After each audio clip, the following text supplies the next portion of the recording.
Richard, Bear Claw, Knife and going? Shear. Welcome to Silver Stag, bud. And thanks for being a 15, 16-year-old customer. It's good to see you. How you been, man? Good. Can't complain at all. Yeah, well. It's good to see you. It's been, what, about 12, 13 years since you've been up here? It's been a while. It's been a while. You got a kind of a new thing going up here. Yeah, You well, gonna come give us on a out, grand man. tour? I'll kind of give you an update and a tour of the shop here. Excellent. It's not pretty in here, but we build a lot of beautiful knives, so bear with me here. This is AMRAM, so we design all of our parts on CAD, and AMRAM's an expert at that. And then we, after we, do the files, we'll transfer them over to our fiber laser. We nest everything close so we don't waste any steel. And so right now, AMRAM is pulling up some files, and we'll show you how this fiber laser machine works. Really cool technology. We started with a water jet, then a plasma machine, and then I stepped up and bought this about 4 years ago. And it's, it has sensors on it, so it knows exactly how close to get to the plate steel, and we'll follow the lines of the steel.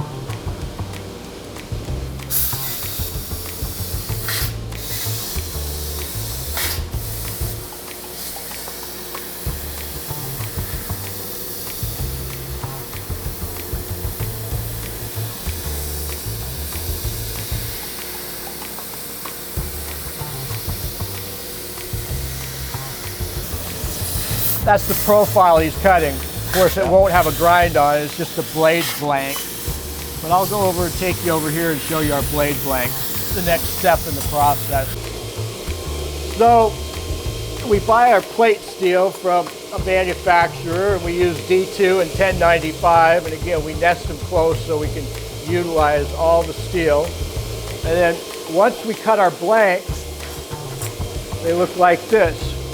It's basically just a profile. Now, if you look closely, you can see some mill scale on it. That's directly from the mill. Sometimes we leave it on it. If not, we'll surface grind it. And here's our surface grinder over here. This is called a time saver. There's belts in here, and we feed it on this conveyor belt, and it takes this rough mill scale off. It takes about 1/1000th off. After we surface grind them, they look like this. So it's just a much cleaner profile. Then, after we profile them, take them over here. They're all hand hollow ground or flat ground. And so we use these beta grinders here, and Paco is putting the initial grind on there now. And you can kind of see how he's an expert. It's all done freehand. Freehand grinding. So Paco will start out with a 50 grit, then go down to 180 grit, but you can still see these fine grind lines here. Yeah. So now we'll take them over to a real special belt, and I'm going to try to take these grind lines out of there. So I'll start here. Now you see how I'm taking these grind lines out of there? Yeah, there's still some grind lines there. I don't have my gloves or mask on, so I'm just giving you a little information. It's better, but it's not completely done. So I'm going to take it over to these rubber wheels. They're compressed rubber wheels, and they will polish. They'll get rid of the rest of the fine grind lines, and they'll polish the blade up. So you see how I'm kind of polishing that blade up there? Getting rid of these grind lines and polishing it. The hardest part is to get right up here. And then when the blades are done, we harden them, heat treat them, cook them up to 2,800 degrees, double quench them, and we heat treat them to about a 62 Rockwell. Yeah. So they'll hold an edge forever. This is D2 steel right here. We only manufacture our blades with high carbon tool steel. That's why people love our stuff, because it holds an edge. Heat treating is a big factor on that. How we grind them and heat treating will determine the quality of the blade. We're not custom and we're not production. We're semi-custom. So we're really not too many semi-custom guys out there at our level that will wholesale and sell factory direct. The production guys are, you know, they manufacture things in the tens of thousands, and the custom guys maybe make 20 or 30 a week or a month, where, you know, we make up, you know, 300-400 knives a week. So we're not huge, but people love what we do. Let me take you to the next section. Okay, so after we build the blades, now it's time for assembly. And we do two types of assembly. This is full tang, where the tang runs through. We'll take antler scales, we'll cut them, shape them, and pin them to them. And then we'll sand them down so they're real balanced and feel comfortable in your hand. So it's the first process. And then we'll do hidden tang. Hidden tang's where we drill out the antler and we epoxy and pin it in and then shape them. And we have a lifetime warranty on our knives. After 24 years, you get pretty good at what you're doing, and we don't get hardly any returns. We're not perfect, but we try to be. And our return ratio is 0.00001% compared to 3% for most manufacturing companies. So if anyone has any issues at all, send it right back to you. Send it to us, we'll fix it or replace it. You know, another thing we do is we, for our existing Silver Stag customers, after they use and beat up their knife for a year, they can send it to us and we'll resharpen it, polish it, and clean it. And that's a free service for existing Silver Stag customers. Wow. So all they got to do is pay for shipping.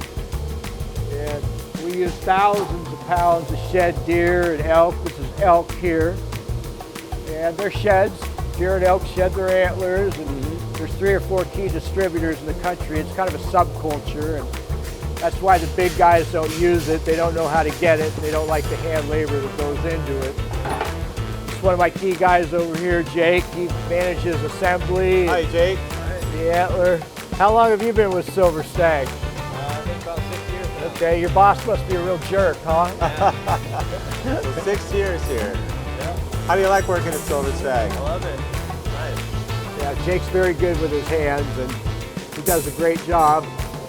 And when I retire one day, Jake is going to be managing the business. So, you know, Nice. the company's in good hands. Very I know. good. Good to meet you. And our lifetime warranty is as good as long as I live. So when I die, I don't know what they'll do.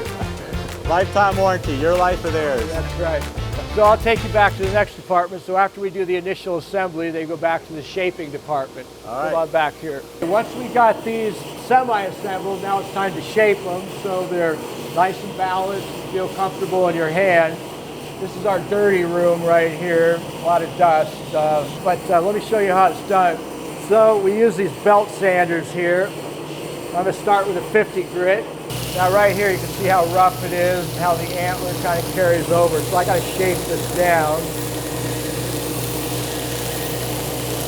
Top spine. I like to put a little bevel right up here, close to the heel of the blade. Get rid of these brass pins. So you can see it's starting to take shape. We'll take this, get this epoxy off over here.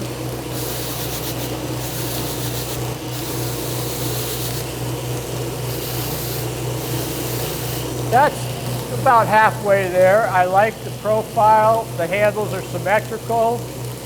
I still got to get right in here. I got to use a different belt on that. But now I'm going to take it from a 50 grit over to a 200 grit. I usually wear a mask and gloves and a respirator, but I'm just kind of demonstrating right now how we profile them and balance them. Now I still got to get right under here. Take it over this 1-inch wheel.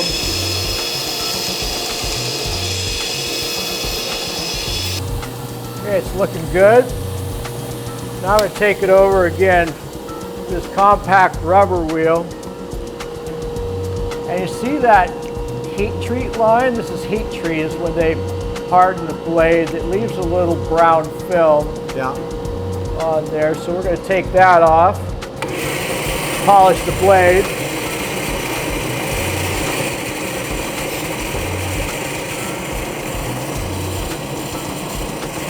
Take over this rubber. This is rounded, so I can bevel the edges. Okay, I'm going to finish this. We're going to go up and laser engrave it. I'm just getting all these grind lines out of there. Okay, the shape's good, symmetrical, beautiful. I got the epoxy off. Important, there's no gaps at all in between the antler and the blade, which takes a lot of practice to do. Pins are flush, and now it's time to buff it out and seal the antler. I'll show you how we do that. Okay, so again, the antler's all shaped, it's balanced, it's smooth, but it's got a dough finish, so we're going to seal and polish the antler. We use a special rouge, and we'll go here. We'll get in those grooves. Make sure that we've got all of our sanding lines. See how it polished that antler up? Nice. See that side compared to that side. So now the antler's sealed and polished. Quality control is everything. If someone's spending $150 to $200 on a knife, it's got to be perfect.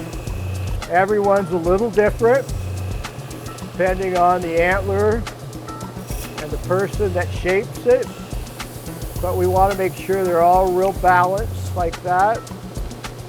They're comfortable to hold, there's no burrs or pins are flush. The blade's completely polished. This is my last polishing before we go upstairs and we brand it. And a lot of our customers want their name or initials or a few words for a loved one, because a lot of Silver Stags are given as a gift. And We do that in the store as well. Okay, so if that's someone cool. buys it at Bear Claw, they could always get it personalized as well. Yep. We do all the different laser engraving, full art department. it makes a huge difference when you personalize It does. a knife instead of just an item that's a family heirloom. People Exactly. cherish it and will keep it forever because it has a lot of meaning on it when it's a gift and it's personalized. So I'm sure you probably do a lot of groomsmen's gifts and Oh yeah. graduation gifts, Father's Day, even Mother's Day. We do a lot of chef knives. Okay, so this is basically ready to get engraved. I'm going to polish this blade. Still has some work to do on it. There's so many steps in the quality control process where this is like halfway there, because now we engrave them, then we sharpen them, then we wipe them, and then really look them over for any grind lines we didn't get out, shadows on the blade. So this isn't completely done, but I'll show you now that we're going to go brand it. Take you upstairs. Okay, so after we've got the knife shaped and polished, before we sharpen them and look them over again, we got to engrave everything. So everything has to be branded Silver Stag, and we do a lot of corporate logos, and we do all King Ranches, and we work with a lot of industry groups. And Gabe right here, excellent craftsman, and he does a lot of our laser engraving. So he's just going to brand this real quick customer order. Then we're going to take it down and get it sharpened, cleaned, packed, and shipped. Yeah, so we take the knife here, put it into the laser machine, set it on down in like that, make sure it's level.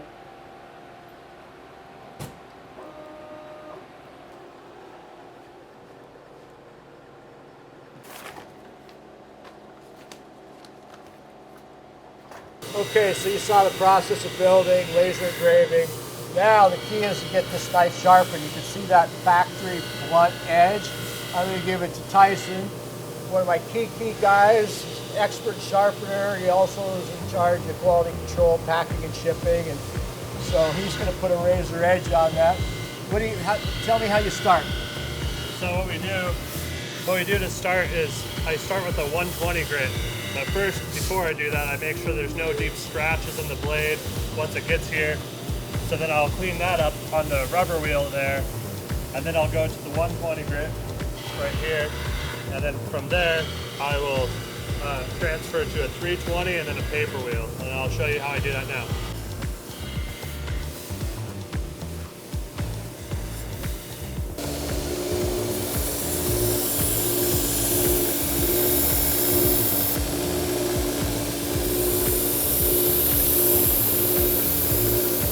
So what I'm looking for is all those burrs that you can kind of see right there.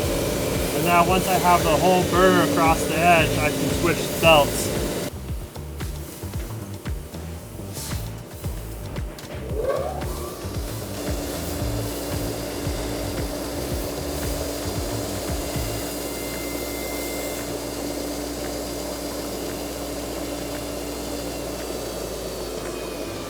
You can see that it cleaned up a little bit.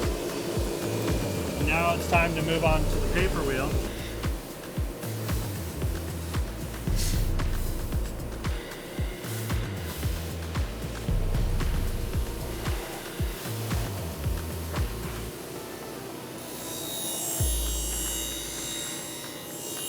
Then I run it across the back side of my finger to make sure there's no burr left. And once that, on a thin piece of paper.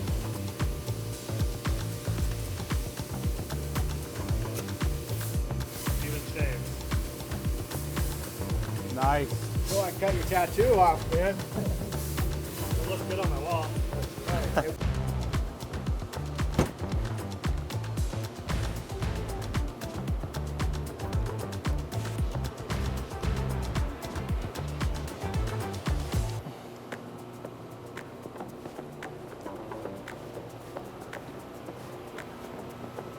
Okay, we use a lot of wood too, and wood needs to be stabilized. And so like the FDA requires all chef knives in commercial kitchens to be stabilized so bacteria doesn't get in the grains, blood doesn't stain it, or meat juices, and you can polish it. So we cut our scales and we put it in this pressure cooker. And the pressure cooker pushes a resin deep into the pores, and so it makes the wood firmer, heavier, harder, and again, you can polish it now like glass. This is spalted birch out of Alaska. We do this for a key Alaska store. It's a little softer wood, so stabilizing it really hardens it. And you can kind of see the resins that's been pushed into the pores. This one's not all the right way done. And look at how beautiful these burrs are in here. So these just make beautiful scale handles. But again, it has to be stabilized. And so this is where we do it. It kind of looks like a meth lab, but it's not.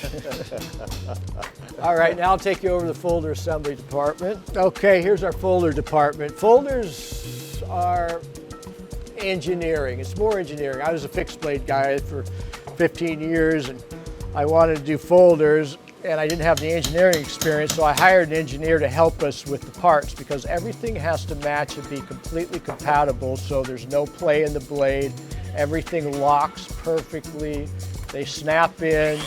The back springs and liners are flat, level, and clean. And so we cut antler scales out. We'll pin it to the liners. We'll tweak each one, test them to make sure they're nice and tight. Right now we're working, as I said, on a big King Ranch order. And Gabe's putting medallions in the handles. And then every one of these drawers, and this is a back spring for one of our back locks. And so each one of these components has different folders in it, and then they're basically hand assembled over here, where we'll, again, epoxy the antler onto the liners and do the assembly here. So each one is hand done.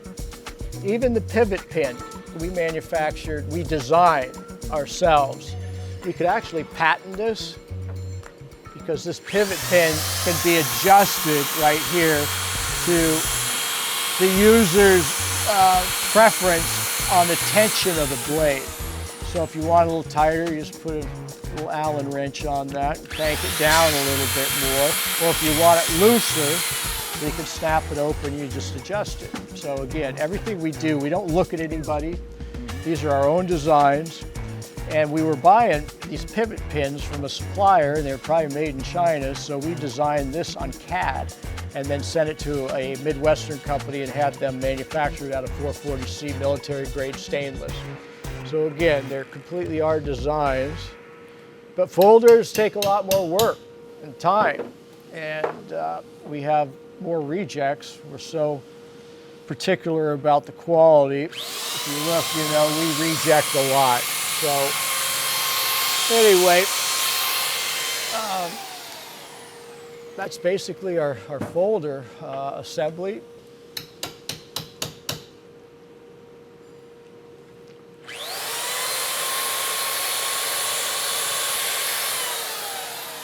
Now you can see, you know, how Silver Stags are made. You can see the amount of hand labor that we put into them. I've got an unbelievable crew. They take pride in what we do, and we appreciate you supporting American manufacturing and all of our customers. And Silver Stag's a small niche brand. We've been around for, gosh, 24 years. I started this in my garage. You know, we just appreciate everybody who supports Silver Stag. And Richard, Bear Claws sold a lot of knives over the years. And so I sincerely appreciate your business and It's support. my pleasure. You're a good Get man. behind the camera. How's it going, guys? Let me see that. That's the Roman Damascus short sword. It's just a limited edition. We're gonna order like 50 of them. We don't for make them Christmas. anymore. They're too much labor. Come on. Well, Brad, it's really good seeing you. Thanks and again, thank you bud. for the grand tour. Guys, from here at Silver Stag Knives, if we want to find you online, if they want to buy from you direct, how do they Just do go that? to Richard. You can sell, yep, Richard sells our product online. He's got a full selection of a lot of cool American brands and other companies too. And Texas is one of our biggest markets. Well, I appreciate it. Thank you very much again. Thanks, Richard. You're a good man. Thanks for coming all the way up from Texas to the great Northwest. And My pleasure. Christmas coming up, we'll be building you a lot more Oh knives. yeah, get a lot, Okay. guaranteed. If you need a Silver Stag knife, there's no place better to get it than Bear Claw. You know we're in Midland, Texas, North Midkiff and the Loop. Or you can find us at bcknife.com to see our videos. Of course, just go to YouTube, Richard Steinberg Making Knives. But of course, you know that because you see us here from Blaine, Washington. Till next time.